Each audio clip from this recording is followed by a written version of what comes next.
One Championship စင်မြင့်ထက်မှာမြမလန်ကိုနောက်ထပ်တစ်ကြိမ်လွှင့်ထူနိုင်ခဲ့ပြန်ပါပြီ။ပရိသတ်တင်အားလုံးစောင့်မျှော်နေတဲ့မြမလက်ဝှေ့ကျပွင့်ကျော်စွာဝေးဟာသူ့ရဲ့ပွဲဥထက်မှာ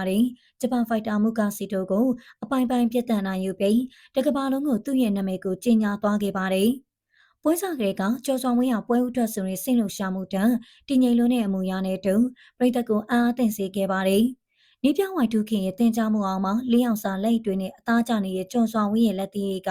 တကယ်ကိုအမြောက်ကြီးစံနေလို့ပါပဲ။ပထမအချိန်ပွဲစားရနဲ့ကျော်စွာဝင်းကအကဲခံမနေပဲတိုက်စစ်ဖွင့်ခဲ့တာပါ။ပြင်းထန်တဲ့လက်သီးတွဲလုံးတွေကြောင့်ဂျပန်ဖိုက်တာမူကာစီတိုဟာပထမအချိန်မှာနှစ်ချိန်တိုင်းအမှတ်စဉ်ရည်တွက်ခြင်းခံခဲ့ရပါတယ်။ဒုတိယအချိန်ဒေါန်ကျော်စွာဝင်းရဲ့ဆက်သိမ်းခံပါပဲ။ဂျပန်ဖိုက်တာပြန်လည်ရုန်းကန်မှုကြိုးစားပြီးမြင်ကျော်စွာဝင်းရဲ့တံပြန်လက်သီးအောင်မူကာစီတိုအိပ်ပျော်သွားစေခဲ့ပါတယ်။ဒုတိယအချိန်မှာနောက်ထပ်နှစ်ချိန်အမှတ်စဉ်ရေးခံရပြီးနောက်ဒိုင်လူကြီးအောင်ပွဲကိုရန်နာလိုက်ရပါတော့တယ်။ဒီအောင်ပွဲကရိုးရိုးအောင်ပွဲမဟုတ်ပါဘူး။ One Championship ဥက္ကဋ္ဌ Chatri Sityodtong ကိုပါပစာအောင်သားဖြစ်စေခဲ့တဲ့အတွက်ပွဲဥထွက်မှာ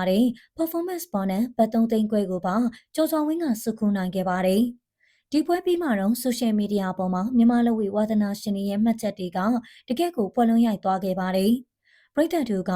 ကျော်စွာဝင်းရဲ့တည်ငြိမ်မှုကိုတကယ်သဘောကျလေလေးအောင်စားလက်နဲ့ပထမဆုံးပွဲလူတော်မတင်ရဘူး။သူ့ရဲ့လက်သီးတွေကတကယ့်ကိုတိကျလွန်းတယ်လို့ရေးသားခဲ့ပါတယ်။နောက်ထပ် comment တစ်ခုကတော့ဂျပန်ဖိုက်တာအတွေ့အကြုံရှိပေမယ့်ကျော်စွာဝင်းရဲ့ပါဝါကိုမရှင်းနိုင်ခဲ့ဘူး။မြန်မာလက်ဝှေ့သမားတွေဝမ်းမှာဒီထက်မကအောင်မြင်အောင်မှသိကြတယ်ဆိုပြီးဂုဏ်ယူနေကြပါတယ်။ဝေဖန်သူချို့ကလည်းY2Kနဲ့ကျော်စွာဝင်းတို့အတွက်ကတကယ့်ကိုလူမှန်နေရမှန်ပါပဲ။ဒီတိုင်းသာရှိစရင်ဝိတ်တန်းထဲမှာကြောက်စရာကောင်းတဲ့ကစားသမားဖြစ်လာလိမ့်မယ်လို့သုံးသပ်ထားကြပါတယ်။ပွဲဥထွက်မှာအလဲတိုးနိုင်ရာ bonus ပါရရှိခဲ့တဲ့ကျော်စွာဝင်းရဲ့အနာဂတ်ကတော့တကယ့်ကိုတောက်ပနေပါပြီ။ပရိသတ်ကြီးရောကျော်စွာဝင်းကိုနောက်ထပ်ဘလူးဖိုက်တာမျိုးနဲ့ရှင်ပြိုင်စေခြင်းတလေ။သူရဲ့စွမ်းဆောင်ရည်ပေါ်ဘယ်နှမတ်ပေးခြင်းတလေဆိုတော့ comment မှာပြောပြပေးသွားခဲ့ကြပါအောင်ရှင်။